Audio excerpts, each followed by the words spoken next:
बंदी छोड़ सतगुरु रामपाल जी परमेश्वर जी की जय हो। परमपिता परमात्मा सारी सृष्टि के रचनहार, कुल मालिक, असंख्य ब्रह्मांडों के स्वामी, जगत गुरु, तीनों लोकों में प्रवेश करके सबका भरण पोषण करने वाले राजाधिराज, आत्माधार, नाथों के नाथ, देवों के देव महादेव, सर्वेश्वर महेश्वर, मृत्युंजय, अजरो अमर, आदि अनादि, सनातनी प्रभु, जगत पिता जगदीश्वर, श्री श्री 1008 की उपाधि के वास्तविक अधिकारी, अकाल मूर्त सौद स्वरूपी राम वासुदेव, सर्वगतम ब्रह्म, परम पूज्य, प्रथम पूज्य, परम संत, परम पुरुष, परम धनी, परम दयालु, सत्य कबीर, हक्का कबीर, अल्लाहु कबीर, अल्लाहु अकबर, बाखबर, अल्लाह ताला, जगत के तारणहार, जगत के मुक्तिदाता, जगत के जगन्नाथ, हारे के सहारे, हिंदुओं के राम, मुसलमानों के अल्लाह, सिखों के वाहिगुरु, ईसाइयों के मसीह, दया के सागर दया निधि, करुणा के सागर करुणा निधि, स्वयंभू परिभू, संकट मोचन, कष्ट हरण, मंगल करण, दुख भंजन, अविगत कबीर, निर्विकार निर्विषम परमात्मा, अलय अलेख सतगुरु, आदि अनादि सतगुरु, असली मर्यादा पुरुषोत्तम, असली राम, असली कृष्ण, असली घनश्याम, असली मुरारी, राजाओं के राजा, महाराजाओं के महाराजा, शहंशाहों के शहंशाह, सम्राटों के सम्राट, भगवानों के भगवान, अल्लाहों के अल्लाह, प्रभुओं के प्रभु, मसीहों के मसीह, सच्चे वाहिगुरु, बाबाओं के बाबा, पीरों के पीर, सेठों के सेठ, जगत सेठ, सावड़सा सेठ, सर्वगुण संपन्न, अनंत कोटि कलाओं के स्वामी, अनंत कोटि ब्रह्मांडों के नायक, योगियों में महायोगी, ध्यानियों में महाध्यानी, सिद्धों में परम सिद्ध, ज्ञानियों में तत्वज्ञानी, ब्रह्म ज्ञानी, महाज्ञानी, परम ज्ञानी, सर्वश्रेष्ठ ज्ञानी, विज्ञानी, युवा कबीर, समृत कबीर, असमवात, अमित ओझा, सच्चे रहनुमा, करीम अल्लाह, सुभान अल्लाह, दुनिया के अंतिम पैगंबर, 8 सितंबर 1951 से गांव धनाना, जिला सोनीपत, हरियाणा, भारतवर्ष की पावन भूमि पे प्रकट रियल कल की भगवान श्री नारायण साकार हरि, श्री बाबा साहेब नूर अनंत परमात्मा, संत श्रोमणी सतगुरु रामपाल जी परमेश्वर जी के चरण कमल में साध संगति से जुड़े हुए देश विदेश से आप और हम सभी सत्सेवक भाई बहनों का अनंत कोटि दंडवत प्रणाम। सत्साई भाई और बहनों, दया परम पिता परमेश्वर जी की, सारी सृष्टि के रचनहार सतगुरु रामपाल जी भगवान की, जिनके शुभ आशीर्वाद से, विशेष आशीर्वाद से, उन्हीं के कर कमल से लिखित पवित्र पुस्तक जीने की राह के ऊपर वीडियो बनाने की श्रृंखला जारी है। इसी श्रृंखला में आज हमारा ये 26वें नंबर का वीडियो है। प्रत्येक वीडियो में गुरुदेव भगवान के आशीर्वाद से हमें भक्ति मार्ग से संबंधित बहुत सारी बातें पता चल रही हैं, जो हमारे विश्वास को दृढ़ कर रही हैं। भाई और बहनों, पवित्र पुस्तक जीने की राह के ऊपर कल हमारा लास्ट वीडियो होगा, अंतिम वीडियो होगा। उसके बाद सृष्टि रचना शुरू हो जाती है, जो कि गुरुदेव भगवान ने अपने सत्संगों में अनेकों बार अच्छे से समझाई हुई है। तो कल जीने की राह पुस्तक के ऊपर हमारा लास्ट वीडियो होगा। उसके बाद मुसलमान धर्म के ऊपर गुरुदेव भगवान ने जो पवित्र पुस्तक लिखी है, मुसलमान नहीं समझे ज्ञान कुरान, यानी मुसलमान धर्म के भाई, मुल्ला, काजी, ये लोग कुरान शरीफ के ज्ञान को भली भांति नहीं समझ पाए हैं। उसके बाद उस पुस्तक के ऊपर वीडियो बनाने की श्रृंखला शुरू होगी। तो आज के वीडियो में गुरुदेव भगवान हमें वासुदेव की परिभाषा के विषय में बता रहे हैं। आम जो जगत के लोग हैं, सांसारिक लोग हैं, जो शास्त्र अनुकूल साधना से अपरिचित हैं, अपने धर्म ग्रंथों के गूढ़ रहस्यों से अपरिचित हैं, वे लोग केवल श्री कृष्ण जी को वासुदेव कहते हैं। दरअसल वासुदेव श्री कृष्ण जी का नाम नहीं था, वासुदेव श्री कृष्ण जी के पिताजी का नाम था। और श्री कृष्ण जी के पिता का वासुदेव नाम पंडितों ने वेदों से रखा था, क्योंकि वेदों में वासुदेव पूर्ण ब्रह्म परमात्मा कबीर साहेब का नाम है। वासुदेव का मतलब होता है जिसकी सत्ता सबके ऊपर है, जिसका निवास हर जगह पर है, जो कण कण में है, जो हर जगह निवास करता है, वास करता है, उसको कहते हैं वासुदेव। तो श्री कृष्ण जी वासुदेव नहीं है, श्री विष्णु जी वासुदेव नहीं है, दुर्गा वासुदेव नहीं है, 21 ब्रह्मांड का स्वामी ज्योति निरंजन वासुदेव नहीं है, क्योंकि ज्योति निरंजन यानी काल ब्रह्म का निवास केवल 21 ब्रह्मांड में है, जबकि इससे ऊपर तो अक्षर पुरुष के 7 संख्य ब्रह्मांड है। इसलिए अक्षर पुरुष भी वासुदेव नहीं है, क्योंकि अक्षर पुरुष से ऊपर फिर शतलोक है, और ऊपर के लोकों में और नीचे के सभी लोकों में केवल एकमात्र परम सत्ता का वास है, जिसे कबीर भगवान कहते हैं, जो कबीर भगवान वर्तमान में सतगुरु रामपाल जी के रूप में धरती पे प्रकट हैं। तो यदि एकमात्र कोई वासुदेव है जिनका वेदों में नाम लिखा हुआ है, वो कबीर भगवान सतगुरु रामपाल जी हैं।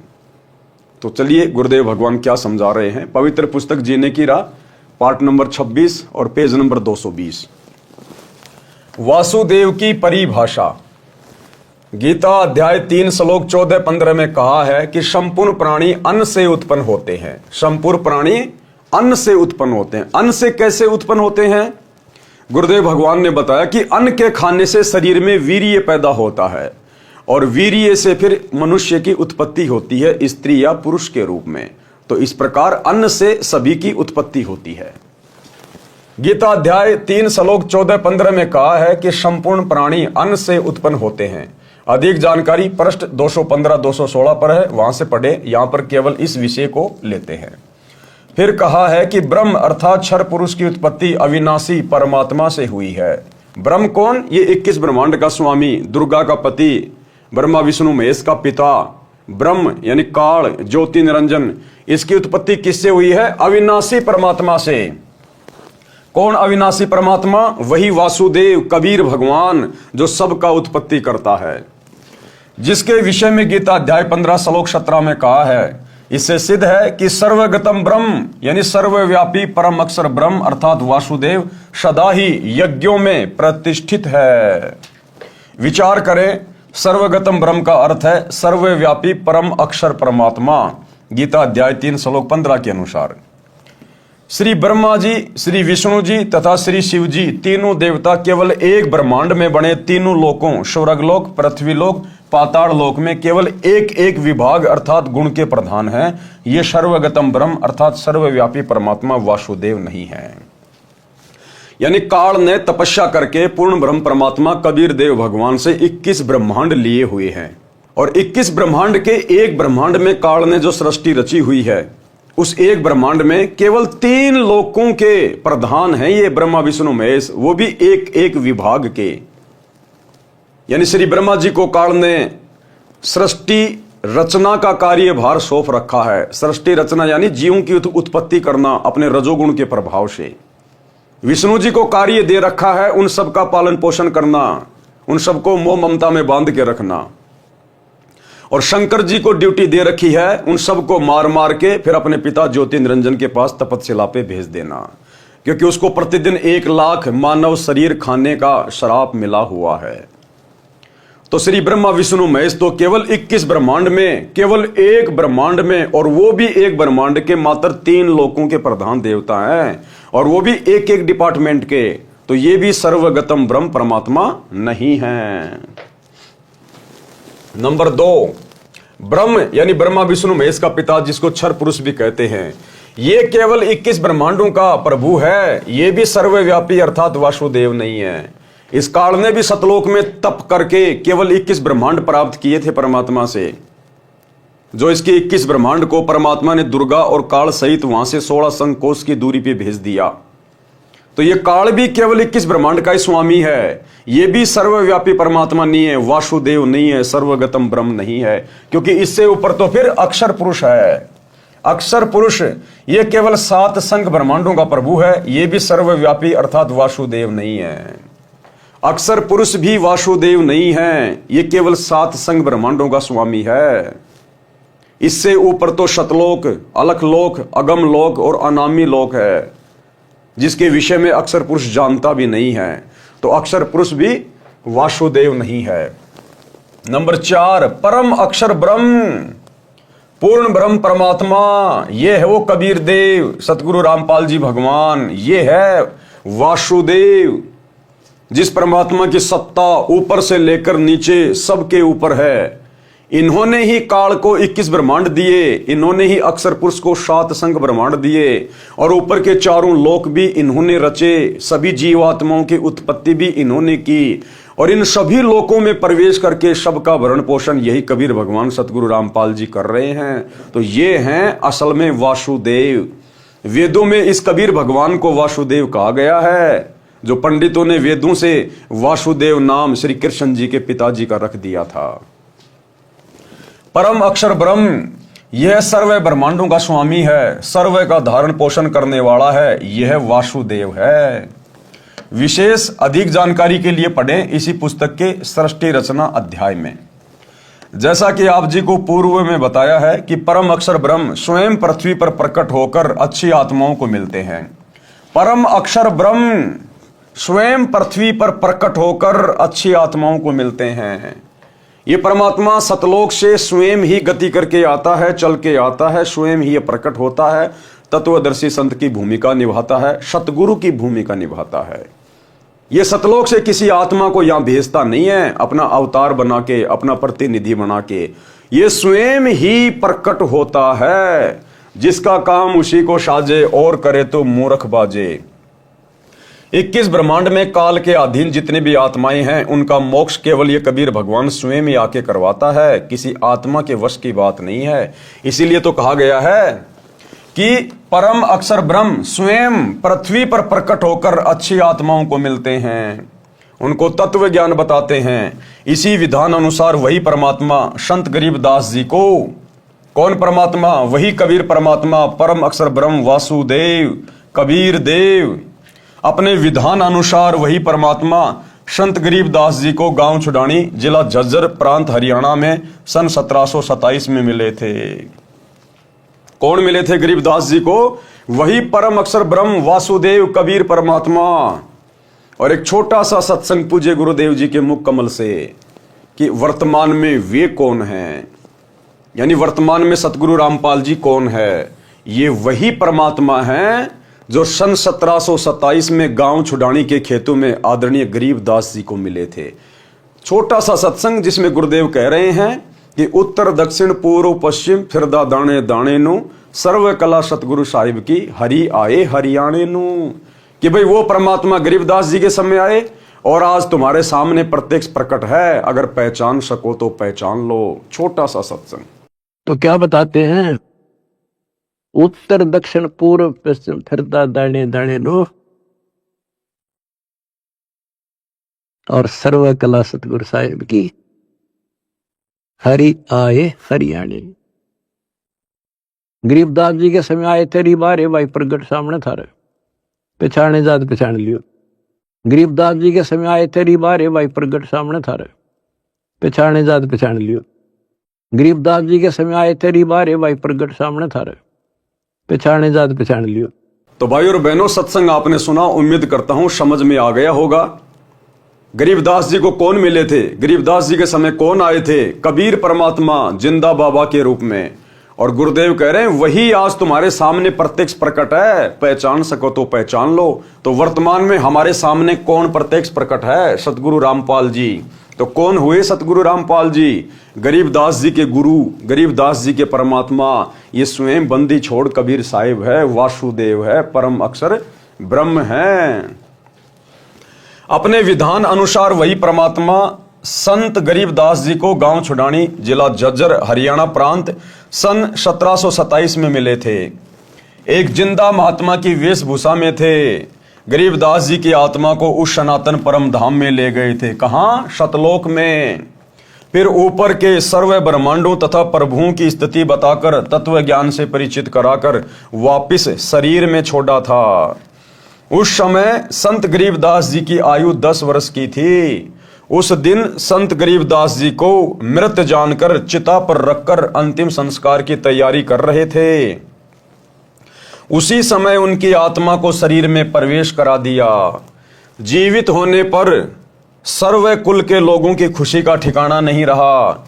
उसके पश्चात संत गरीबदास जी ने एक अनमोल ग्रंथ की रचना की। उसमें आंखों देखा तथा स्वयं परमात्मा द्वारा बताए ज्ञान को बताया, जो एक गोपाल दास नामक दादूपंथी साधु ने लिखा था, जो वर्तमान में प्रिंट करा रखा है। पंजाब प्रांत में लुधियाना शहर के पास एक वासियर गांव है। उसमें एक प्रभु प्रेमी व्यक्ति राम राय उर्फ झुमकरा रहता था।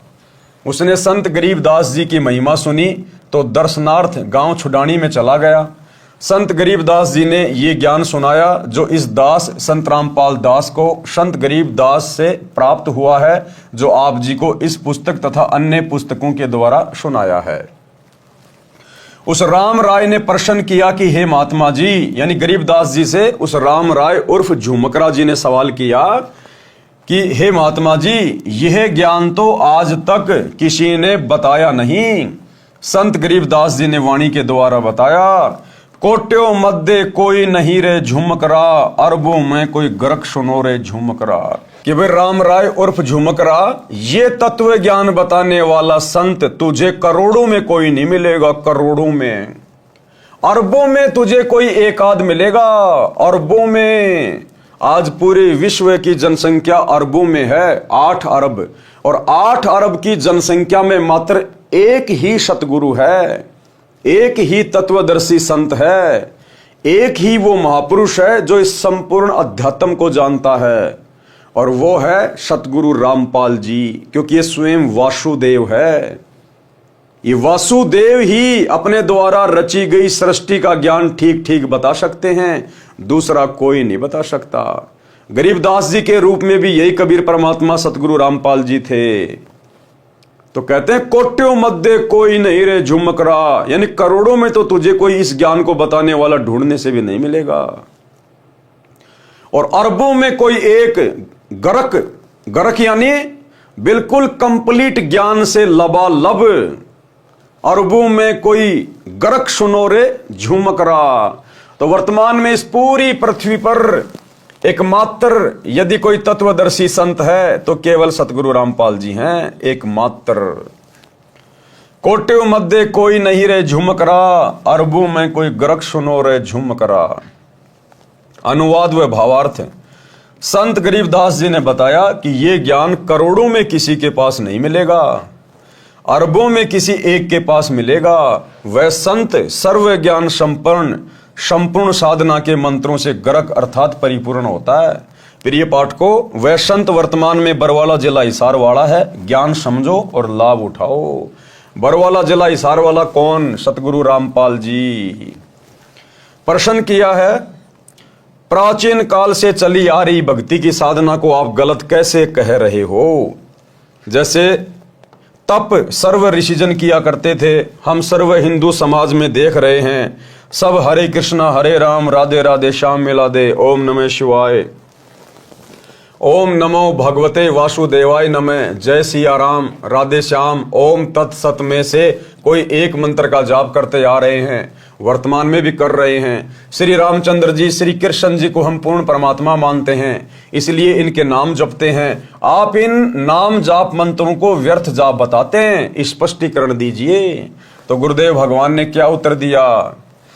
प्राचीन काल में यदि ये साधना होती और ये मंत्र होते तो श्रीमद् भगवत गीता अध्याय 4 श्लोक 1 व 2 में गीता ज्ञान दाता ये नहीं कहते कि ये योग अर्थात जो भक्ति विधि में गीता ज्ञान में बता रहा हूं ये अब लुप्त प्राय हो गया है, नष्ट हो गया है। ये ज्ञान तथा भक्ति मैंने सूर्य देव से कही थी। अब बहुत सारे लोगों को शंका हो जाती है, जो लोग धर्मशास्त्रों से परिचित नहीं है, जो लोग विज्ञान को ज्यादा महत्व देते हैं, वो लोग जब ये सुनते हैं, गीता जी में इस अध्याय को पढ़ते हैं कि गीता जी में कहा गया है कि अर्जुन ये ज्ञान मैंने सबसे पहले सूर्य को दिया था, तो लोग सोच बैठते हैं कि ये सूर्य जो आग का गोला जो चमकता है, इसको भला कैसे ज्ञान दिया गया? इस आग के गोले को ज्ञान नहीं दिया गया। इस आग के गोले के ऊपर जिसका कंट्रोल है, जो देव इस आग के गोले सूर्य को कंट्रोल करता है, वो है सूर्य देव। वो अलग है, वो देवता अलग है, और ये आग का गोला सूरज अलग है। जिस प्रकार कोई बिजली मंत्री होता है, बिजली मंत्री, अब वो बिजली मंत्री कोई बिजली थोड़ी होता है, वो बिजली मंत्री एक इंसान है। उस बिजली मंत्री का उस बिजली के ऊपर अधिकार है, वो डिपार्टमेंट उसके हाथ में है, उसको कंट्रोल करता है। वो बिजली अलग है और बिजली मंत्री अलग है। इसी प्रकार ये सूरज अलग है और सूर्य देव अलग है। तो सूर्य देव को सर्वप्रथम ये ज्ञान दिया गया। ये ज्ञान तथा भक्ति मैंने सूर्य देव से कही थी। फिर मनु को मनु ने अपने पुत्र इक्ष्वाकु को कहा। फिर कुछ राजा ऋषियों ने जाना, अब बहुत समय से अर्थात द्वापर से बहुत समय पहले से ही लुप्त था तथा मनु, इक्ष्वाकु आदि आदि सर्व सतयुग के प्रथम चरण में हुए थे। यदि आप श्री रामचंद्र जी पुत्र राजा दशरथ तथा श्री कृष्ण चंद्र जी श्री वासुदेव को पूर्ण परमात्मा मानते हैं, इसलिए इनके नाम हरे राम हरे कृष्ण आदि आदि जाप करते हैं और इन्हीं से मोक्ष मानते हैं, तो श्रीमद् भगवद गीता में वर्णित यथार्थ प्राचीन योग अर्थात भक्ति की विधि के विपरीत होने से व्यर्थ हैं। शास्त्र विधि त्याग कर मनमाना आचरण हुआ, जिस कारण से उपरोक्त प्रश्न में लिखे अन्य मंत्र भी शास्त्र प्रमाणित नहीं हैं, इसलिए व्यर्थ है। गीता अध्याय 16 श्लोक 23-24 में कहा है कि जो पुरुष शास्त्र विधि को त्याग कर मनमाना आचरण करते हैं, उनका न तो सुख होता है, न सिद्धि प्राप्त होती है, न उनकी गति होती है, अर्थात व्यर्थ साधना है। गीता अध्याय 16 श्लोक 23 से। अब भाइयों और बहनों, पूरी गीता में चारों वेदों में दुनिया वाले जो भी मनमुखी नामों का जाप करते हैं, राधा राधा श्याम मिला दे, हरे राम हरे कृष्णा, ओम नमः शिवाय, जय गणेश, कोई भी मंत्र आपको ना तो चारों वेदों में देखने और सुनने को मिलेंगे, ना आपको पूरी गीता जी में कहीं पे सुनने और देखने को मिलेंगे, जो हमारे शास्त्रों में नहीं है। क्योंकि भक्ति विधि हमारे शास्त्रों में है और शास्त्रों में इन मंत्रों का कहीं जिक्र नहीं, कहीं कोई उल्लेख नहीं है, फिर भी हम इन मंत्रों का जाप कर रहे हैं एक दूसरे की देखा देखी, तो हम तो मूर्ख प्राणी हैं, मूर्ख प्राणी। हमें अध्यात्म का ज्ञान ही नहीं है, हम तो केवल देखा देखी में भेड़ चाल में चल रहे हैं। तो अगर यही मंत्र यदि सतयुग में कोई जाप कर रहा होता, त्रेता में कोई जाप कर रहा होता, तो फिर गीता जी में भी होने चाहिए थे।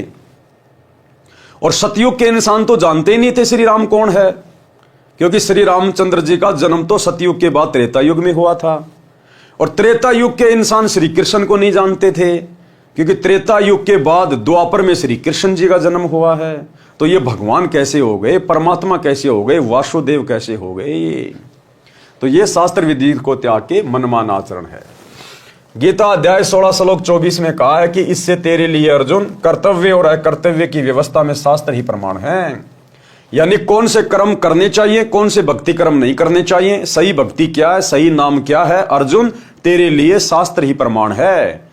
किसी गुरु महात्मा की देखा देखी मत लग जाना, किसी के कहने से, किसी के बहकाव में आके मनमुखी साधना शुरू मत करना। यानी गीता और चारों वेदों में जिस साधना को करने के लिए परमात्मा ने कहा है, केवल उसी विधि से साधना करना सर्वश्रेष्ठ है। भावार्थ है कि जो भक्ति की विधि प्रमाणित शास्त्रों में चारों वेदों ऋग्वेद, यजुर्वेद, सामवेद तथा अथर्ववेद तथा इन्हीं चारों वेदों का सारांश श्रीमद् भगवत गीता तथा सूक्ष्म वेद जो परमात्मा स्वयं ने अपने मुख कमल से बोला था, ये भक्ति के ज्ञान तथा समाधान के प्रमाणित शास्त्र हैं, वर्णित नहीं है। वह शास्त्र विरुद्ध साधना है। इससे भक्ति के कौन कौन से कर्म करने चाहिए और कौन से नहीं करने चाहिए, उनके लिए शास्त्रों को ही आधार मानो। शास्त्रों में वर्णित भक्ति विधि को अपनाओ और सब त्याग दो। श्री राम जी का जन्म त्रेता युग के अंतिम चरण में हुआ था। श्री कृष्ण जी का जन्म द्वापर के अंतिम चरण में हुआ था। सतयुग से ही मानव भक्ति करता आ रहा है। उस समय कौन राम थे? आप कहोगे कि श्री विष्णु जी तो सतयुग से भी पहले के हैं और श्री राम श्री कृष्ण भी स्वयं श्री विष्णु जी ही थे। सतयुग में भी प्रमाण है कि महर्षि वाल्मीकि जी राम राम नाम जपते थे, वे विष्णु विष्णु नहीं जपते थे। इससे सिद्ध हुआ कि श्री विष्णु जी, श्री राम, श्री कृष्ण जी से भिन्न कोई राम अर्थात मालिक है। यानी सतयुग में महर्षि वाल्मीकि जी राम नाम का जाप किया करते थे। हालांकि वो राम नाम का जाप शास्त्रों के अनुसार नहीं था, क्योंकि चारों वेदों में और गीता जी में केवल एक ओम मंत्र का जाप करने का विधान है, राम राम जाप करने का विधान नहीं है। महर्षि वाल्मीकि जी को भी पूर्ण ज्ञान नहीं था, तत्व ज्ञान नहीं था। इसलिए श्री रामचंद्र जी का तो जन्म ही त्रेता में हुआ था। यदि उससे पहले श्री विष्णु जी श्री राम थे, तो महर्षि वाल्मीकि जी फिर विष्णु विष्णु नाम का जाप करते, राम राम का क्यों कर रहे थे? इसका मतलब वो वास्तविक राम कोई और है। राम राम शब्द जगत बखान है। त्रेता युग वाले राम को तो सब जानते हैं, लेकिन आदि राम कोई बिरला जाना है। आदि राम वो वासुदेव परमात्मा, परम अक्षर ब्रह्म, कबीर देव, वो है असल में राम। राम यानी जो सबके ऊपर, सबका परमात्मा, सबका अल्लाह। इससे सिद्ध हुआ कि श्री विष्णु जी, श्री राम, श्री कृष्ण जी से भिन्न कोई राम अर्थात मालिक है। उस राम का जाप करना चाहिए जो गीता अध्याय 7 श्लोक 29 में है, जिसके विषय में कहा है कि तत्व ब्रह्म को जानने वाले केवल जरा तथा विरध अवस्था तथा मृत्यु से छुटकारा पाने के लिए ही भक्ति करते हैं। अर्जुन ने गीता अध्याय 8 श्लोक 1 में प्रश्न किया कि वह तत्व ब्रह्म क्या है, तो गीता ज्ञानदाता ने गीता अध्याय 8 श्लोक 3 में उत्तर दिया कि वह परम अक्षर ब्रह्म है, यानी सबसे ऊपर वाला भगवान, तेरे ब्रह्मा विष्णु महेश दुर्गा काल महाकाल इन सबसे ऊपर वाला वो परम अक्षर ब्रह्म है, वो सच्चिदानंद घन ब्रह्म कबीर देव, ये है वो वासुदेव जो वर्तमान में सतगुरु रामपाल जी के रूप में धरती पे प्रकट है। गीता अध्याय 8 के श्लोक 5 व 7 में गीता ज्ञानदाता ने अपनी भक्ति करने को कहा है, जिसका जाप मंत्र गीता अध्याय 8 के श्लोक 13 में बताया है। ओम इति एकाक्षरम ब्रह्म व्यवहारण माम अनुसमरण। गीता अध्याय 8 के श्लोक 8, 9, 10 में गीता ज्ञानदाता ने अपने से अन्य उस तत्व ब्रह्म अर्थात परम अक्षर ब्रह्म की भक्ति करने को कहा है। उसकी भक्ति का नाम जाप मंत्र गीता अध्याय 17 श्लोक 23 में है। ओम तत्सत इति निर्देश ब्रह्मण त्रिविध समृत ब्राह्मणा तेन वेदा च यज्ञा च विहिता पुरा। सरलार्थ ब्रह्मण यानी सच्चिदानंद घन ब्रह्म अर्थात परम अक्षर ब्रह्म की भक्ति का ओम तत्सत मंत्र के सुमरण का निर्देश यानी आदेश है, जो 3 प्रकार से सुमरण के लिए कहा है। विद्वान अर्थात तत्वदर्शी संत उस ज्ञान के आधार से भक्ति करते थे और धार्मिक यज्ञों का अनुष्ठान और अन्य भक्ति कर्म सृष्टि की आदि अर्थात सृष्टि के प्रारंभ में किए जाते थे। श्रीमद् भगवद गीता से सिद्ध हुआ कि गीता ज्ञानदाता से अन्य कोई पूर्ण परमात्मा है जो श्री विष्णु जी, श्री ब्रह्मा जी तथा श्री शिव जी से भी भिन्न है, जिसके विषय में गीता अध्याय 15 श्लोक 1, 4 व 17 में तथा गीता अध्याय 18 श्लोक 62 में तथा और अनेकों स्थानों पर गीता में कहा गया है, वह पूर्ण परमात्मा है। गीता अध्याय 15 श्लोक 16 में 2 पुरुष बताए हैं, यानी 2 भगवान बताए गए हैं, और दोनों नाशवान बताए हैं, यानी दोनों की जन्म और मृत्यु होती है। किसकी? क्षर पुरुष यानी ब्रह्म की और अक्षर पुरुष की। उनके अंतर्गत जितने प्राणी हैं वे भी नाशवान हैं। क्षर पुरुष ये केवल 21 ब्रह्मांडों का प्रभु है और अक्षर पुरुष ये 7 संग ब्रह्मांड का प्रभु है। ये दोनों ही पूर्ण परमात्मा नहीं है। गीता अध्याय 15 श्लोक 16। गीता अध्याय 15 श्लोक 17 में गीता ज्ञानदाता ने कहा कि उत्तम पुरुष तू अन्य, अर्थात इन दोनों से उत्तम पुरुषोत्तम तो कोई और ही है, परमात्मा तो कोई और ही है। कि उत्तम पुरुष तू अन्य अर्थात पुरुषोत्तम तो कोई ऊपर वर्णित दोनों पुरुषों यानी दोनों भगवानों क्षर पुरुष तथा अक्षर पुरुष से अलग है, जिसको परमात्मा इति उदारते यानी परमात्मा कहा गया है। ये लोकत्रयम जो तीनों लोकों में आविश्य विभर्ति यानी प्रवेश करके धारण पोषण करता है, अवय ईश्वर है यानी अविनाशी परमेश्वर है। गीता अध्याय 15 श्लोक 17 का निष्कर्ष है ये कि क्षर पुरुष और अक्षर पुरुष से अलग कोई और पुरुषोत्तम है और परमात्मा है जो तीनों लोकों में प्रवेश करके सबका भरण पोषण करता है। वास्तव में वो परमात्मा है, पूर्ण परमात्मा परम अक्षर ब्रह्म है। सिद्ध हुआ उसकी भक्ति का मंत्र ओम तत्सत है। ये भी सिद्ध हुआ ओम तत्सत जो तीनों मंत्र हैं ये उपरोक्त तीनों प्रभुओं यानी ओम मंत्र तो क्षर पुरुष का अर्थात काल का है जो गीता का ज्ञान दे रहा है, और तत् ये सांकेतिक है जो इसी पुस्तक में पूर्व में विवरण है वहां पढ़ें। ये तत् नाम जाप अक्षर पुरुष का है, और सत जो तीसरा मंत्र है ये भी सांकेतिक है। अधिक विस्तार पूर्व में दिए प्रकरण में इसी पुस्तक में पढ़ें। ये सत मंत्र परम अक्षर ब्रह्म का है जिसको सार नाम कहते हैं, लेकिन ये सांकेतिक है, कोड वर्ड में है। ये केवल सतगुरु रामपाल जी बताएंगे कि वास्तव में वो मंत्र क्या है। श्रीमद् भगवद गीता में ये पूर्ण मोक्ष प्राप्ति के सांकेतिक मंत्र हैं जो आज तक यानी सन 2012 तक किसी ने नहीं स्पष्ट किए। आप जी जो हरिओम तत्सत जाप करते हैं वह भी व्यर्थ है, क्योंकि आप जी को तत् तथा सत के वास्तविक मंत्रों का ज्ञान नहीं है। यानी ये तत्व क्या है और सत क्या है ये कोड वर्ड में है, यानी वास्तविक मंत्र क्या है वो किसी को पता नहीं है एकमात्र सतगुरु रामपाल जी के अलावा। उदाहरण, एक धनी व्यक्ति ने अपने धन को अपने घर में गड्ढा खोदकर दबा दिया। उस स्थान का केवल धनी व्यक्ति को ही पता था। उस धनी व्यक्ति ने एक बही में सांकेतिक स्थान लिख दिया। धनी व्यक्ति की मृत्यु अचानक हो गई। पिता का संस्कार करके पुत्रों ने वह पैड उठाई जिसमें पिताजी कहता था कि इस बही में धन कहाँ है, ये लिखा है, जिसे पिताजी किसी को नहीं दिखाते थे। धनी व्यक्ति के मकान के आगे आंगन था। उस आंगन के एक कोने में मंदिर बना था। बही में लिखा था कि चांदनी 14 रात्रि 2 बजे सारा धन मंदिर के गुंबज में दबा रखा है। लड़कों ने मंदिर का गुंबज रात्रि के 2 बजे फोड़कर धन खोजा, कुछ नहीं मिला। बच्चों को बड़ा दुख हुआ। एक दिन उनके पिता का मित्र दूसरे गांव से शोक व्यक्त करने आया। बच्चों ने यथास्थान पर धन न मिलने की चिंता जताई। उस धनी के मित्र ने वह बही मंगाई और व्याख्या पढ़ी तो कहा कि मंदिर के गुंबज का पुनः निर्माण कराओ। वैसा ही कराना, मैं फिर किसी दिन आऊंगा, तब धन वाला स्थान बताऊंगा। वह व्यक्ति चांदनी 14 को आया। रात्रि के 2 बजे जिस स्थान पर मंदिर के गुंबज की चांद की रोशनी से छाया थी, उस स्थान पर खुदाई कराई। सारा धन बही में लिखा था वह मिल गया। बच्चे खुश तथा धनी हुए। आप जी जो हरिओम तत्सत का जाप कर रहे हो, आप मंदिर का गुंबज खोद रहे हो, कुछ भी हाथ नहीं आएगा। यथास्थान वास्तविक मंत्र मेरे यानी संत रामपाल दास के पास हैं, उनको ग्रहण करके भक्ति धनी तथा सुखी हो।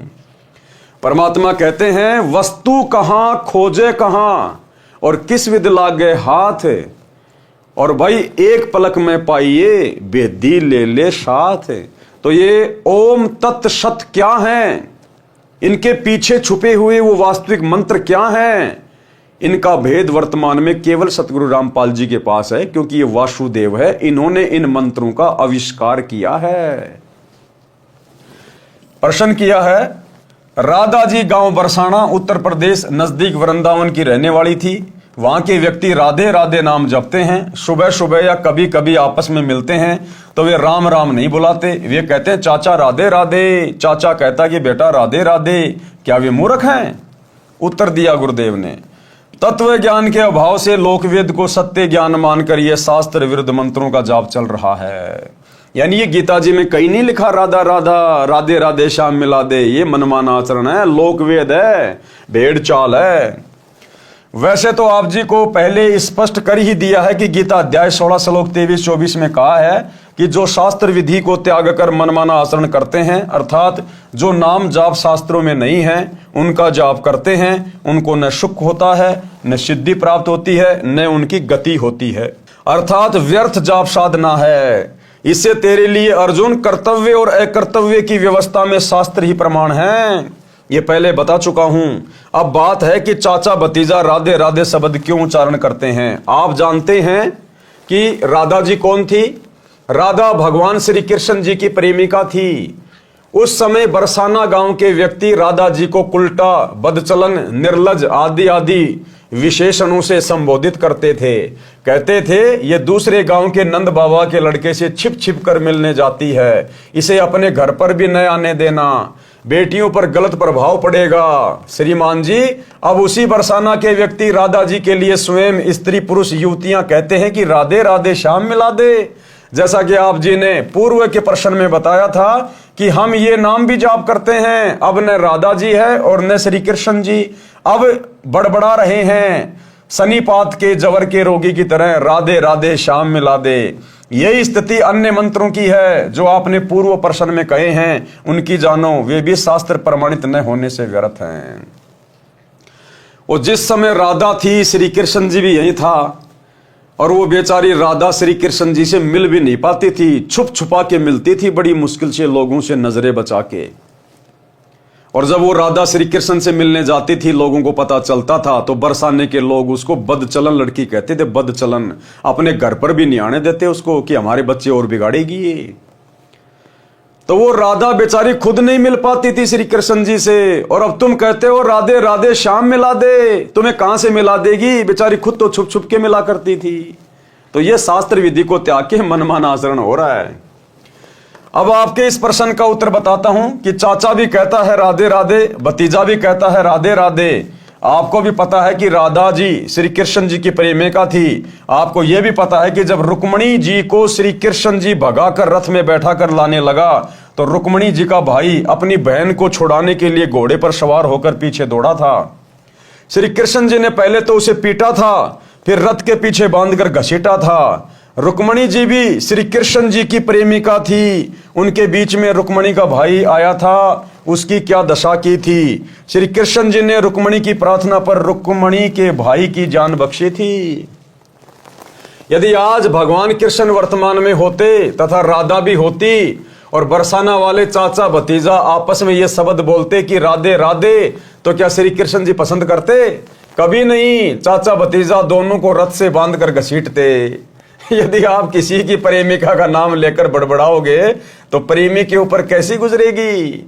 यदि ताकतवर होगा तो मुंह फोड़ देगा, कमजोर होगा तो रोएगा, उसकी जान को कोसेगा। क्या वह प्रसन्न होगा? नहीं। इसलिए ये नाम जो शास्त्र प्रमाणित नहीं है, इनका जाप व्यर्थ है। शास्त्र प्रमाणित नाम मेरे पास है। किसके? सतगुरु रामपाल जी के पास, वासुदेव के पास। आओ और अपना कल्याण कराओ। फिर किसी ने प्रश्न किया, आपने प्रसन्न यानी पूर्ण गुरु की क्या पहचान है? इसके उत्तर में एक स्थान पर लिखा है कि प्रमाणित हुआ कि ओम नाम का जाप शास्त्र प्रमाणित है। काल ब्रह्म की पूजा करनी चाहिए या नहीं? इसके उत्तर में बहुत सारे ऋषियों की पूजा को शास्त्र विधि त्याग कर मनमाना आचरण कही है, जो ओम नाम का जाप करते थे। उत्तर दिया गुरुदेव ने, वे ऋषि जी ओम नाम के जाप के साथ हट करके घोर तप भी करते थे, जिस कारण से उनकी साधना को शास्त्र विरुद्ध कहा है। ओम नाम का जाप शास्त्र प्रमाणित तो है, परंतु मोक्षदायक नहीं है, क्योंकि ओम नाम केवल इस ब्रह्म का है, काल का है, जो गीता अध्याय 8 श्लोक नंबर 13 में है। ओम इति एक अक्षरम ब्रह्म व्यवरण माम अनुस्मरण ये परियाति तजन देहम सयाति प्रमाम गतम। और ओम नाम की साधना करके आप केवल उसके ब्रह्म लोक में जा सकते हैं, और ब्रह्म लोक में जाने के बाद भी जीव वापस आता भक्ति नष्ट करके। गीता अध्याय 8 श्लोक नंबर 16 में लिखा हुआ है। और ब्रह्म लोक से नीचे आके फिर वो नरक भोगता है, 84 लाख योनियों में गधा कुत्ता शुअर बनता है। इसलिए ओम नाम की साधना भी मोक्षदायक नहीं है, परंतु मोक्षदायक नहीं है, जिससे अनुत्तम गति प्राप्त होती है। अनुत्तम गति यानी घटिया गति, मोक्ष प्राप्त नहीं होगा। इसलिए उन ऋषियों की पूजा विधि शास्त्र विरुद्ध है। वेद तथा गीता में उस पूर्ण परमात्मा की भक्ति करने को कहा है, उसकी भक्ति न करके मनमानी पूजा शास्त्र विरुद्ध है। प्रश्न किया फिर, महर्षि वाल्मीकि जी तो सतयुग में हुए थे, वे भी राम राम जपते थे, क्या ये मंत्र भी शास्त्र प्रमाणित नहीं है? जी बिल्कुल नहीं है। कैसे नहीं है? उत्तर, पूर्व में बताया है कि गीता अध्याय 4 श्लोक 1 व 2 में गीता ज्ञानदाता ने बताया है कि ये ज्ञान मैंने सूर्य को सुनाया था, उसने अपने पुत्र मनु जी को सुनाया, फिर कुछ एक राज ऋषियों को प्राप्त हुआ। सतयुग के प्रारंभ में ही ये सब सूर्य, मनु व राज ऋषि हुए, उनके बाद ये ज्ञान नष्ट हो गया था। महर्षि वाल्मीकि जी को सप्त ऋषि मिले थे, उन्होंने तपस्या करके सिद्धियां प्राप्त की थी, वही हठ योग करके तप विधि महर्षि वाल्मीकि जी को उन्होंने बता दी। जिस हठ योग तप को महर्षि वाल्मीकि जी ने तन मन से श्रद्धा से किया, कुछ समय उपरांत शरीर के ऊपर के भाग यानी सिर में से आवाज सुनाई दी थी, वह थी राम राम। उसी शब्द का उच्चारण महर्षि वाल्मीकि जी तपस्या के दौरान करने लगे, यानी मनमाना आचरण करने लगे। काल ने वो आकाशवाणी कर दी राम राम, क्योंकि उसने तो भक्ति का ड्रामा बना के रखना है, सबको अपने भोजन के लिए शास्त्र विरुद्ध साधना पे लगा के रखना है। सुनने वाले को ऐसा लगता है जैसे ये मरा मरा बोल रहे हैं, वास्तव में राम राम का ही उच्चारण किया करते थे। उनको तपस्या का परिणाम मिला, उनमें सिद्धियां प्रवेश हो गई, उनकी दिव्य दृष्टि खुल गई, जिस कारण से उन्होंने श्री रामचंद्र जी के जन्म से हजारों वर्ष पूर्व ही रामायण अर्थात श्री रामचंद्र जी के जन्म की जीवनी सर्व घटनाएं लिख दी थी। ग्रंथ का नाम है वाल्मीकि रामायण, जो संस्कृत भाषा में लिखी गई थी। राम राम के जाप से कोई आध्यात्मिक लाभ नहीं होता, परंतु परमात्मा का बोधक शब्द होने से, उच्चारण करने से परमात्मा की भूल नहीं पड़ती। इसलिए राम नाम के उच्चारण का प्रचलन हिंदू धर्म में प्राचीन समय से है। जैसे स्वामी रामानंद जी राम राम शब्द से संबोधित करते थे, उनके शिष्य भी एक दूसरे को राम राम से संबोधित करते थे, परंतु जाप ओम मंत्र का किया करते थे। इसी प्रकार हम कबीर पंथी सत साहेब बुलाते हैं, हमारा जाप मंत्र अन्य है। उसी भक्ति से भगवान तक जाया जा सकता है। सूक्ष्म वेद में कहा है, सतगुरु मिले तो इच्छा मेटे, पद मिल पद समाना, चल हंसा उस लोक पठाऊं जो अजर अमर अस्ताना। चार मुक्ति जहां चंपी करती माया हो रही दासी, दास गरीब अभय पद पर से वो मिले राम अविनाशी। अब भक्ति किस भगवान की करनी चाहिए, किस प्रभु की करनी चाहिए गीता जी के अनुसार, यानी गीता जी क्या कह रही है कि भक्ति किस प्रभु की करनी चाहिए। इसलिए सूक्ष्म वेद में कहा है भजन करो उस रब का जो दाता है कुल सबका, कि उस प्रभु का, उस भगवान का, उस रब का, उस मालिक का भजन करो जो सबका रब है, सबका भगवान है, सबका परमात्मा है, जो वासुदेव है, उस परम अक्षर ब्रह्म का, कबीर देव का, जो वर्तमान में सतगुरु रामपाल जी के रूप में धरती पे प्रकट है। श्रीमद् भगवत गीता अध्याय 15 श्लोक 1 से 4 तथा 16-17 में कहा है कि यह संसार ऐसा है जैसे पीपल का पेड़ है। जो संत इस संसार रूपी पीपल के पेड़ की मूल यानी जड़ों से लेकर तीनों गुणों रूपी शाखाओं तक सभी भाग भिन्न भिन्न बता देता है, स वेदवित, वह वेद के तात्पर्य को जानने वाला है, अर्थात वह तत्वदर्शी संत है। यानी सृष्टि की रचना कैसे हुई, काल के 21 ब्रह्मांड कैसे आए, कहां से आए, ब्रह्मा विष्णु महेश की उत्पत्ति कैसे हुई, ब्रह्मा विष्णु महेश की भक्ति मार्ग में क्या स्थिति है, कितनी इनकी पावर है, कहां तक के ये भगवान है, अक्षर पुरुष कौन है, उसके साथ संग ब्रह्मांड कहां से आए, कैसे आए, और ऊपर के चारों अजर अमर लोक क्या हैं, जो इस संपूर्ण सृष्टि रचना को बता दे, इस भक्ति रूपी पेड़ की संरचना को बता दे, वो है वासुदेव, वो है वो प्रभु जिसकी भक्ति करनी चाहिए। अपने द्वारा रची सृष्टि का ज्ञान तथा वास्तविक अध्यात्म ज्ञान परमात्मा स्वयं पृथ्वी पर प्रकट होकर अपने मुख कमल से सुनाता है।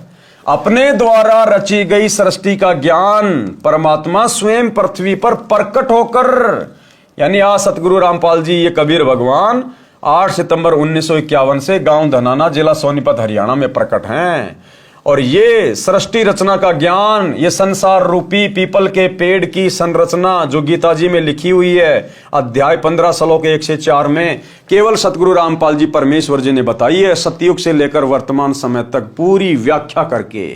आज से पहले किसी ने यह भेद नहीं खोला। ये है वो मूल ज्ञान, तो ये है वो परमात्मा जो स्वयं प्रकट होकर अपने मुख कमल से वाणी बोलकर ये ज्ञान प्रचारित करता है। एक छोटा सा सत्संग पूज्य गुरुदेव जी के मुख कमल से कि अपने द्वारा रची गई सृष्टि का सही सही ज्ञान वो परमात्मा स्वयं ही सतलोक से चलकर आके देता है। सुनिए, तो इससे सिद्ध है कि ना वेद कंप्लीट ज्ञान रखते हैं उस परमात्मा के पाने का, उसके लिए ऑप्शन छोड़ दिया कि उसको तो तत्वदर्शी संत ही बताएंगे। तो परमेश्वर कबीर देव जी 600 वर्ष पहले कहा करते थे, वेद मेरा भेद है, मैं मिलूं वेदन से नाही, और जौन वेद से मैं मिलूं। ये वेद जानते नहीं, ये चारों वेद मेरी महिमा गाते हैं, लेकिन इन वेदों में मेरे पाने का विधान नहीं, संविधान नहीं, कोई ज्ञान नहीं, मंत्र नहीं। और जौन वेद से, जिस विधान ज्ञान से, जिस मंत्र से मेरी प्राप्ति हो, इन वेदों में वर्णित नहीं है। वेद नहीं जानते, और वेद तो खुद कह रहे हैं कि वो तो तत्वदर्शी संत बताएंगे। वो तत्वदर्शी संत की भूमिका करने भी स्वयं ही परमेश्वर आए थे। ना जीव तत्वदर्शी नहीं हो सकता, अध्यात्म ज्ञान से जीव परिचित नहीं हो सकता भगवान की रची सृष्टि को, और जीव उससे उत्पन्न प्राणी कैसे बता देगा। ये ब्रह्म भी, ब्रह्मा विष्णु महेश भी, और दुर्गा भी, ये सभी देवता भी, और यो काल भी, ब्रह्म भी और परब्रह्म भी, ये सब उस परमात्मा से उत्पन्न है। तो परमात्मा के द्वारा उत्पन्न की गई सृष्टि को उसके बालक नहीं बता सकते, संतान नहीं बता सकती, तो पिता ही बतावे। तो भाई और बहनों, सतगुरु रामपाल जी किसी के अवतार नहीं है, किसी के दास नहीं है, कोई संदेशवाक नहीं है। ये स्वयं ही कबीर देव है, वासुदेव है, परम अक्षर ब्रह्म है। अपने द्वारा रची सृष्टि का ज्ञान तथा वास्तविक अध्यात्म ज्ञान परमात्मा स्वयं पृथ्वी पर प्रकट होकर अपने मुख कमल से सुनाता है। प्रमाण के लिए पढ़े निम्न वेद मंत्र। इन मंत्रों की फोटोकॉपी कृपया देखें पुस्तक गीता तेरा ज्ञान अमृत में, जिनका अनुवाद आर्य समाज के प्रवर्तक महर्षि दयानंद तथा उसके अनुयायियों ने किया है। उनकी त्रुटियां लेखक संत रामपाल दास ने शुद्ध की है। ऋग्वेद मंडल नंबर 9 सूक्त 86 मंत्र 26-27, ऋग्वेद मंडल नंबर 9 सूक्त 82 मंत्र 1 और 2, ऋग्वेद मंडल नंबर 9 सूक्त 96 मंत्र 16 से 20, ऋग्वेद मंडल नंबर 9 सूक्त 94 मंत्र 1, ऋग्वेद मंडल नंबर 9 सूक्त 95 मंत्र 2, ऋग्वेद मंडल नंबर 9 सूक्त 54 मंत्र 3, ऋग्वेद मंडल नंबर 9 सूक्त 20 मंत्र 1 में प्रमाण है कि जो सर्व ब्रह्मांडों का रचनहार, सर्व का पालनहार परमेश्वर है, वह सभी भवनों के ऊपर के लोक में बैठा है, यानी वो अनामी लोक में बैठा है, अकह लोक में। ऋग्वेद मंडल नंबर 9 सूक्त 54 मंत्र 3, वह परमात्मा वहां से गति करके अर्थात सशरीर चलकर यहां पृथ्वी पर आता है। जैसे कि 8 सितंबर 1951 को सांसारिक चरम दृष्टि को धोखा देते हुए ये कबीर भगवान सतगुरु रामपाल जी सशरीर 8 सितंबर 1951 को गांव धनाना, जिला सोनीपत, हरियाणा में प्रकट हुए। वह परमात्मा वहां से गति करके अर्थात सशरीर चलकर यहां पृथ्वी पर आता है, भक्तों के कष्टों का नाश करता है, लाखों भक्तों के उजड़े हुए परिवारों को ऋषि परिवार बना दिया। जो चैन समोकर थे, नशेड़ी थे, मांसाहारी थे, जुआरी थे, परमेश्वर ने आज उनको भगत बना दिया। जिनको संतान नहीं थी, परमेश्वर ने उनकी गोद हरी कर दी। डॉक्टरों ने जिनको डिक्लेयर कर दिया था कि आपकी मृत्यु निश्चित है, कोई बचा नहीं सकता, परमात्मा ने उनको अपने आशीर्वाद से, भक्ति से स्वस्थ कर दिया। 100 साल की उम्र प्रदान कर दी गुरुदेव भगवान ने। निर्धन को धनवान बना दिया परमात्मा ने, रोगी को स्वस्थ कर दिया गुरुदेव भगवान ने, जो कि वासुदेव के गुणों में लिखा हुआ है। भक्तों के संकटों का नाश करता है, उसका नाम कबीर देव अर्थात कबीर परमेश्वर है। यहाँ पर अच्छी आत्माओं को मिलता है, उनको तत्व ज्ञान अपने मुख कमल से बोलकर बताता है। तो आज वो तत्व ज्ञान गुरुदेव अपने मुख कमल से बोल के सुना रहे हैं। अन्यथा इनके अलावा पृथ्वी पर दूसरा कोई संत नहीं है जो तत्व ज्ञान की छींट भी जानता हो। वह परमात्मा ऊपर के लोक में बैठा है। ऋग्वेद मंडल नंबर 9 सूक्त 86 मंत्र 26-27, मंडल 82 मंत्र 1-2 तथा मंडल 9 सूक्त 20 मंत्र 1। परमात्मा पृथ्वी पर कवियों की तरह आचरण करता हुआ विचरण करता है। ऋग्वेद मंडल नंबर 9 सूक्त 94 मंत्र 1 में परमात्मा अपने मुख कमल से वाणी बोलकर भक्तों को भक्ति करने की प्रेरणा करता है। परमात्मा भक्ति के गुप्त मंत्रों का आविष्कार करता है। ऋग्वेद मंडल नंबर 9 सूक्त 95 मंत्र 2। सार नाम और सार शब्द ये सतगुरु रामपाल जी परमेश्वर जी के पास हैं, ये गुप्त मंत्र और किसी के पास नहीं है। परमात्मा तत्व ज्ञान को कबीर वाणी यानी कबीर वाणी द्वारा लोकोक्तियों, दोहों, चौपाइयों द्वारा बोलकर सुनाता है। वह कबीर देव, कबीर परमेश्वर है जो संत रूप में प्रकट होता है। उस परमेश्वर द्वारा ऋषि या संतों द्वारा रची असंख्य वाणियां जो तत्व ज्ञान है, वे उनके अनुयायियों के लिए अमृत तुल्य आनंददायक होती हैं।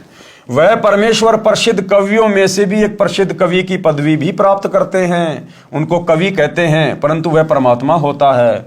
वह परमात्मा तीसरे मुक्ति धाम सतलोक में विराजमान है। जैसे मनुष्य अन्य वस्त्र धारण करता है, ऐसे ही वह परमात्मा भिन्न भिन्न रूपों में पृथ्वी पर प्रकट होता है। उपरोक्त ऋग्वेद के मंत्रों से स्पष्ट है कि परमात्मा अपने अमर धाम से चलकर पृथ्वी पर प्रकट होता है। वह अच्छी आत्माओं को मिलता है। वह तत्वदर्शी संत की भूमिका करके तत्व ज्ञान दोहों, चौपाइयों, शब्दों द्वारा बोलता है। क्या भूमिका करता है वो परमात्मा? परमअक्षर ब्रह्म वासुदेव तत्वदर्शी संत की भूमिका।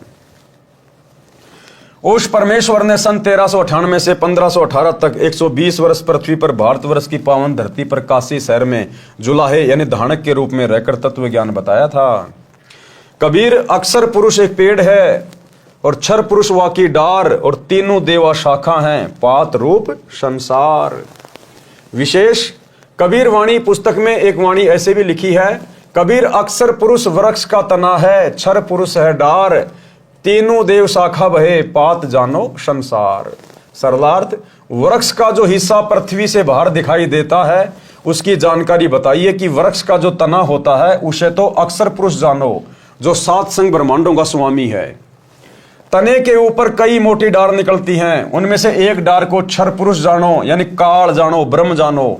फिर उस डार के मानो 3 शाखा निकलती हैं, ये तीनों देवता रजगुण ब्रह्मा जी, सतगुण विष्णु जी तथा तमगुण शिव जी जानो। और उन शाखाओं पर लगे पत्ते जीव जंतु जानो। परमेश्वर कबीर जी ने तत्व ज्ञान में सब ज्ञान बताया है। गीता अध्याय 4 श्लोक 32 में भी कहा है कि यज्ञों अर्थात धार्मिक अनुष्ठानों की जानकारी ब्रह्मणे मुखे सच्चिदानंद घन ब्रह्म अर्थात परम अक्षर ब्रह्म ने अपने मुख कमल से बोली वाणी में विस्तार के साथ कही है, वो तत्व ज्ञान है। गीता अध्याय 4 श्लोक 34 में कहा है कि जो तत्व ज्ञान परमात्मा स्वयं बताता है उसको उसके कृपया पात्र संत ही समझते हैं। यानी तत्व ज्ञान को, जो तत्व ज्ञान वो कबीर भगवान वासुदेव सतगुरु रूप में तत्वदर्शी संत के रूप में प्रकट होकर बताता है, उसको हर कोई नहीं समझ पाता, केवल उसके कृपया पात्र संत ही समझते हैं, जो अपने गुरु को परमात्मा के रूप में स्वीकार कर लेते हैं, अपने गुरु को ही परमेश्वर के रूप में जान लेते हैं। और वर्तमान में केवल सत्सेवक भाई बहन जो साध संगति से जुड़े हुए हैं, केवल यही वो आत्मा हैं जो कृपा पात्र हैं गुरुदेव भगवान की, जिन्होंने अपने गुरु को अपना इष्ट मान लिया, परमात्मा मान लिया, कबीर भगवान मान लिया। और समाज में जो कबीर दास जी की जो नकली फोटो है दाढ़ी मूंछ वाली, उसको फाड़ फाड़ के फेंक दिया। और गीता अध्याय 3 श्लोक 13 के अनुसार अपने गुरु को इष्ट मानकर घर घर में उनका बेड लगाकर उनको भोग लगाया जा रहा है। तो क्या कहा गुरुदेव ने, जब वो परम अक्षर ब्रह्म तत्वदर्शी संत के रूप में धरती पे आता है, तब उसके कृपा पात्र संत ही उसको समझ पाते हैं। उस तत्व ज्ञान को तू तत्वदर्शी संतों के पास जाकर समझ, उनको दंडवत प्रणाम, पृथ्वी पर पेट के बल लंबा लेटकर प्रणाम करके नम्रता पूर्वक प्रश्न करने से वे तत्वदर्शी संत तत्व ज्ञान का उपदेश करेंगे। परमेश्वर ने यह तत्व ज्ञान स्वयं पृथ्वी पर प्रकट होकर बताया था। गीता अध्याय 15 श्लोक 1 में तत्वदर्शी संत की पहचान बताई है कि जो संत संसार रूपी वृक्ष को मूल यानी जड़ से लेकर सर्व अंगों को जानता है, वो तत्वदर्शी संत है। अब जाने संसार रूपी वृक्ष के सर्वांग, मूल यानी जड़, ये परम अक्षर ब्रह्म है, ये कबीर देव है, ये वासुदेव है। यानी पेड़ की जो जड़ होती है वो जमीन के अंदर होती है, वो दिखाई नहीं देती, वो परोक्ष होती है, गुप्त होती है, छुपी हुई होती है, लेकिन वो साकार है। यदि उसको खोद के देखा जाए तो वो साकार है, साकार। इसलिए पेड़ का जो मूल है वो उसकी जड़ होती है, जड़ से ही पूरे पेड़ को पोषण मिलता है, तने को भी, डारियों को भी, आगे शाखाओं को भी। तो वो पोषण कहां से मिल रहा है? जड़ से मिल रहा है। इसी प्रकार जो परम अक्षर ब्रह्म है, जो वासुदेव है, कबीर देव, वो गुप्त है, वो परोक्ष है, निराकार नहीं है, वो साकार है। जैसे पेड़ की जड़ें निराकार नहीं है, वो साकार हैं जो जमीन के अंदर है। इसी प्रकार वो कबीर परमात्मा साकार है, निराकार नहीं है, जो तीनों लोकों में प्रवेश करके सबका भरण पोषण करता है। जैसे पेड़ की जड़ें पूरे पेड़ का पोषण करती हैं। मूल यानी जड़ ये परम अक्षर ब्रह्म है, जो सबका मालिक है, सबकी उत्पत्ति करता है, सबका धारण पोषण करने वाला है, जिसकी जानकारी गीता अध्याय 8 श्लोक 1 के प्रश्न का उत्तर गीता अध्याय 8 के ही श्लोक 3, 8, 9, 10 तथा 20, 21, 22 में दिया है। उसी का वर्णन गीता अध्याय 15 श्लोक 17 में है। जैसे गीता अध्याय 15 श्लोक 16 में 2 पुरुष बताए हैं, एक क्षर पुरुष, दूसरा अक्षर पुरुष। ये दोनों तथा इनके अंतर्गत जितने शरीरधारी प्राणी हैं वे सब नाशवान हैं, जीव आत्मा तो किसी की भी नहीं मरती। गीता अध्याय 15 के श्लोक 17 में कहा है कि उत्तम पुरुष है अर्थात पुरुषोत्तम तो अन्य ही है, जिसे परमात्मा इति उदाहरता है, परमात्मा कहा जाता है। ये लोकत्रयम जो तीनों लोकों में अविश्य विवर्ती प्रवेश करके सबका धारण पोषण करता है, अवय ईश्वर है, वो अविनाशी परमेश्वर है। ये परम अक्षर ब्रह्म संसार रूपी वृक्ष की मूल यानी जड़ रूप परमेश्वर है। ये वह परमात्मा है जिसके विषय में संत गरीबदास जी ने कहा है, भजन करो उस रब का जो दाता है कुल सबका। तो ये है वो दाता, वो रब, पूरे कुल का मालिक। भजन करो उस रब का जो दाता है कुल सबका। ये 21 ब्रह्मांड के स्वामी क्षर पुरुष का भी दाता है, 7 संग ब्रह्मांड के स्वामी अक्षर पुरुष का भी दाता है।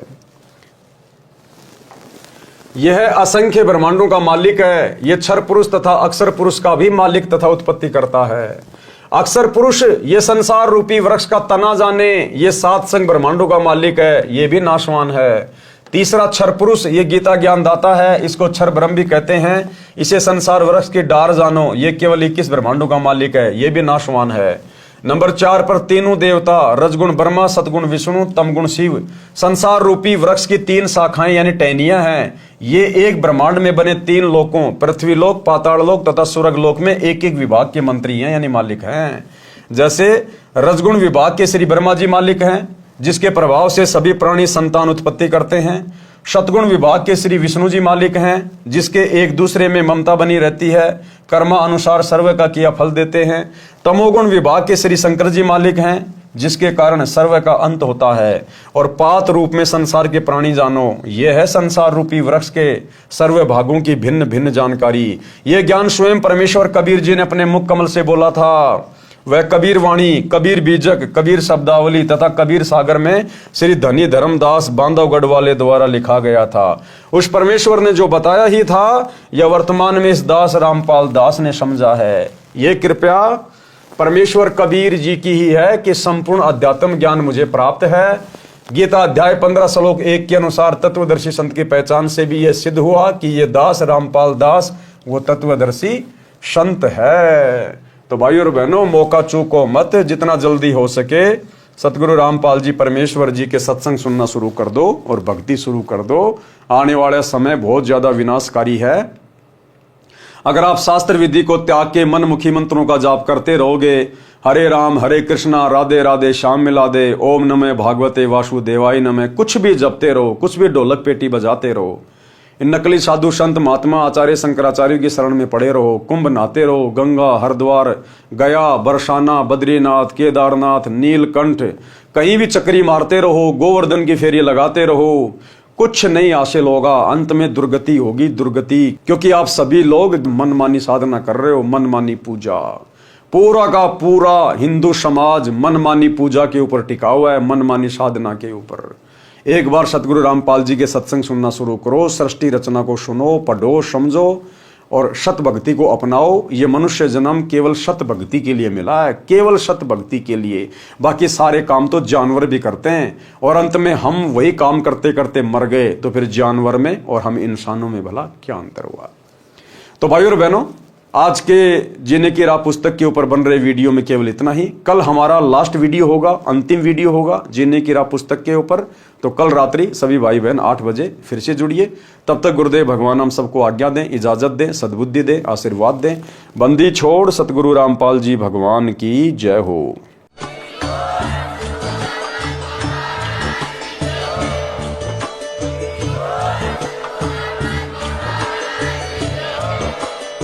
भाई जो गुरु बचन पे डट के, कट गे फंद 84 के, कट गे फंद 84 के, कट गे फंद 84 के। भाई जो गुरु बचन पे डट के, कट गे फंद 84 के।